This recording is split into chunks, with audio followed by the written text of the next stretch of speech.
Assalamualaikum warahmatullahi wabarakatuh. Pada kesempatan kali ini, kami akan mempresentasikan prediksi penyakit jantung menggunakan SPM. Sebelum memulai materi, perkenalkan nama saya Bunga Delia. Perkenalkan, nama saya Bintu Humayra Zainal. Kami dari kelas IF23C. Langsung saja ke materinya. Yang pertama ada introduction. Pada proyek ini digunakan dataset heart disease UCI yang diperoleh dari Kaggle. Dataset ini merupakan dataset kesehatan yang berisi informasi medis pasien dan sering digunakan dalam penelitian machine learning, khususnya untuk klasifikasi penyakit jantung. Dataset ini berisi data medis pasien seperti usia, tekanan darah, kadar kolesterol, dan detak jantung maksimum, tipe nyeri dada, dan beberapa hasil pemeriksaan kesehatan lainnya yang digunakan untuk memprediksi kemungkinan seseorang mengalami penyakit jantung. Beberapa fitur pada dataset antara lain ada usia pasien, jenis kelamin pasien, jenis nyeri dada, tekanan darah saat istirahat, kadar kolesterol, detak jantung maksimum, ada indikasi nyeri dada akibat olahraga, depresi akibat olahraga, dan target klasifikasi penyakit jantung. Lalu ada tujuan dari proyek ini, yaitu membangun model machine learning untuk memprediksi apakah seseorang menderita penyakit jantung berdasarkan data kesehatan pasien menggunakan algoritma support vector machine atau SVM. SVM merupakan salah satu algoritma supervised learning yang digunakan untuk proses klasifikasi dan prediksi data. Algoritma ini bekerja dengan cara mencari garis pemisah terbaik atau disebut hyperplane untuk memisahkan dua kelas data, yaitu pasien yang memiliki penyakit jantung dan pasien yang tidak memiliki penyakit jantung. SPM akan mempelajari pola dari data pasien berdasarkan fitur kesehatan seperti usia, tekanan darah, kadar kolesterol, detak jantung maksimum, dan tipe nyeri dada. Setelah proses pelatihan dilakukan, model akan menentukan batas pemisah terbaik antara kelas sehingga data baru dapat diprediksi ke dalam kategori sakit jantung atau tidak sakit jantung. Algoritma SPM dipilih karena memiliki keunggulan. Yang pertama yaitu mampu bekerja dengan baik pada data klasifikasi dua kelas, binary classification, lalu memiliki tingkat akurasi yang cukup tinggi, lalu ada efektif dalam menemukan pola pemisah antar data, dan ada dapat mengurangi kemungkinan kesalahan klasifikasi. Tujuan dari proyek ini adalah memahami penerapan machine learning pada bidang kesehatan, ada mempelajari cara kerja algoritma support vector machine atau SVM. Yang ketiga ada melakukan klasifikasi data penyakit jantung berdasarkan data medis pasien. Yang keempat ada mengetahui tingkat akurasi model SVM dalam memprediksi penyakit jantung. Yang kelima ada mengevaluasi performa model menggunakan akurasi score dan confusion matrix. Lalu di sini ada alur proses yang digunakan. Yang pertama ada pengumpulan data, ada pre-processing, ada data split, ada data training SVM, evaluasi model, dan visualisasi data. Selanjutnya akan dijelaskan oleh rekan saya. Oke, baik. Untuk langkah pertama yaitu pengumpulan data. Pengumpulan data ini mengumpulkan data sebagai bahan penelitian dan pembelajaran model SVM. Jadi, pada pengumpulan data ini, data yang kita gunakan itu kita ambil dari Kaggle berupa data pasien yang isinya itu informasi mengenai umur, jenis kelamin, tekanan darah, dan lain-lain. Nah, data yang kita gunakan ini yang digunakan oleh SPM ini untuk mempelajari hubungan antar kondisi pasien dengan penyakit jantung. Nah, kemudian ada tahap yang kedua yaitu pre-processing, membersihkan dan menyiapkan data sebelum diproses SPM. Jadi, bila mana ada data yang nilainya kosong, kemudian ada duplikasi data ataupun data outlier, itu di tahap ini kita menggunakan pre-processing. Penanganannya itu mencakup penanganan missing value dengan memberikan nilai rata-rata, kemudian menghapus duplikasi data, kemudian menghapus juga outlier dengan G-score, dan yang terakhir itu melakukan normalisasi data. Nah, yang ketiga ada tahap data split. Di tahap ini datanya itu dibagi menjadi data latih dan juga data uji dengan perbandingan 80-20. Nah,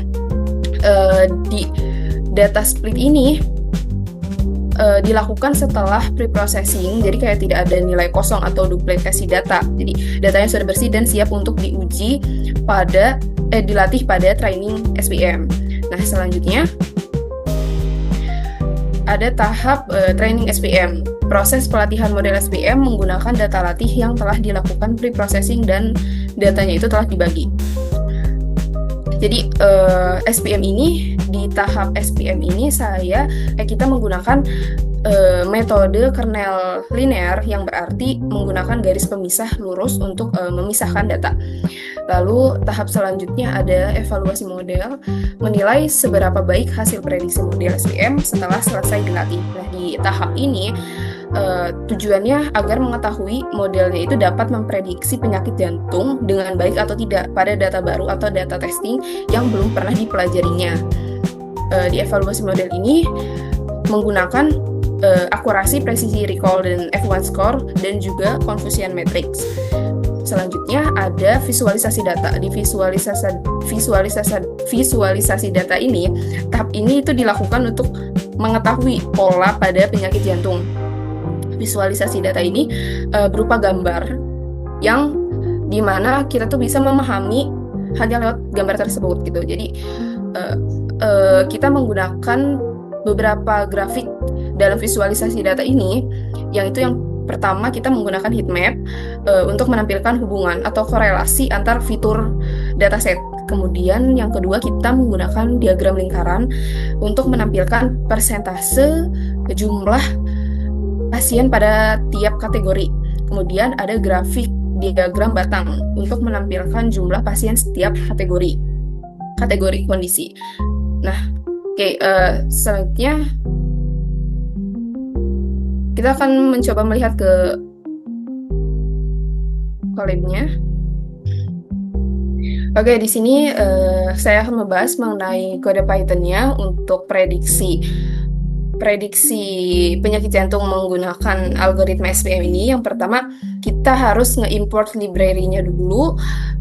Jadi fungsinya itu untuk memanggil kumpulan kode yang sudah disediakan. Jadi kita tidak membuat fungsi sendiri, jadi kita menggunakan saja library-nya. Nah, setelah itu kita ngeload datanya itu, jadi kita memanggil datasetnya. Di sini ada kode membaca datasetnya, jadi kita masukkan berupa dataset CSV, kemudian ditampilkan isi datasetnya dan juga memberikan jumlah data sebelum pre-processing. Nah, di sini jumlah datanya itu yang ada di dataset yaitu 297.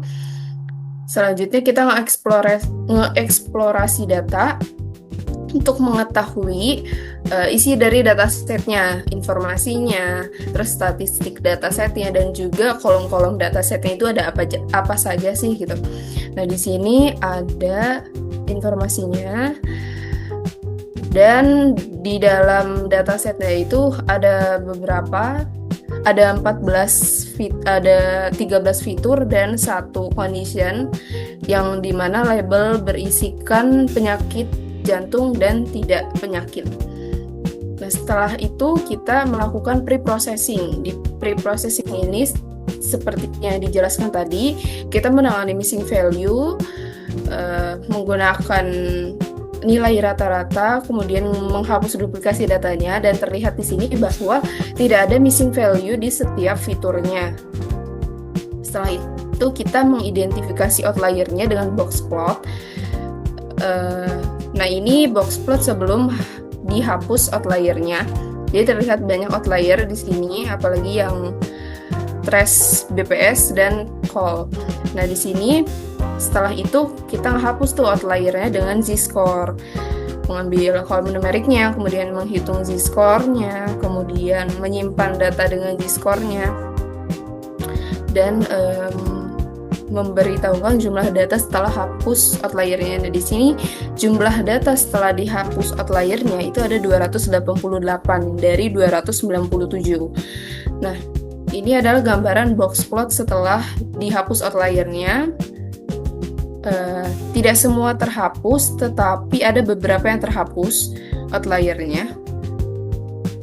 Oke, selanjutnya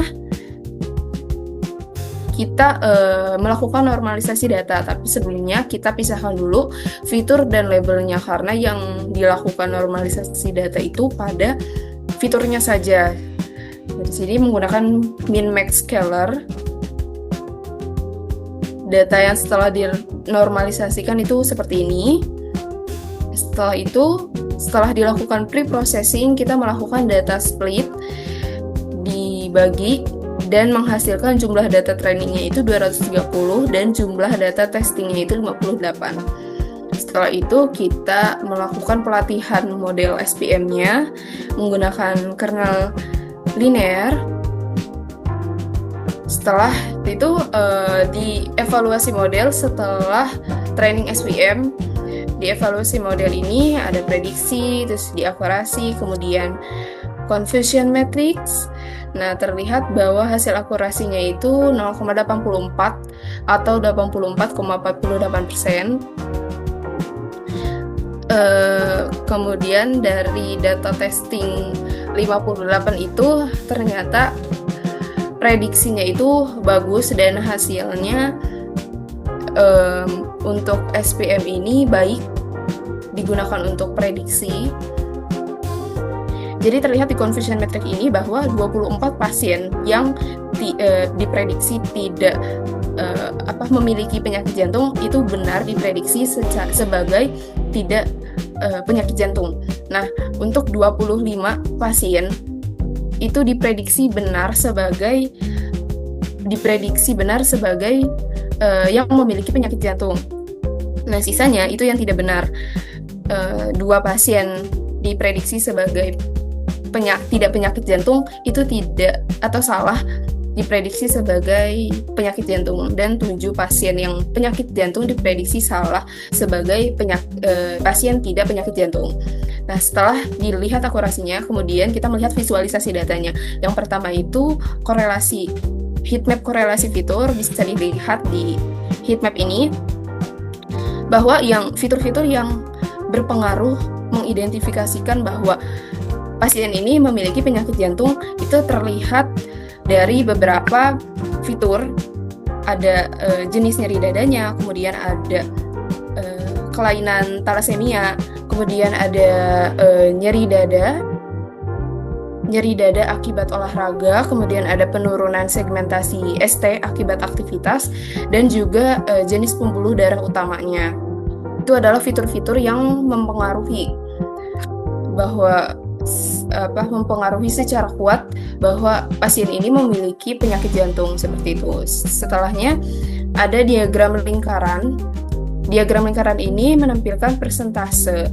Jadi yang tidak sakit jantung itu persentasenya 54,9%, dan yang sakit jantung itu 45,1%. Jadi lebih banyak yang tidak sakit jantung yang diprediksinya. Setelah itu ada diagram batang.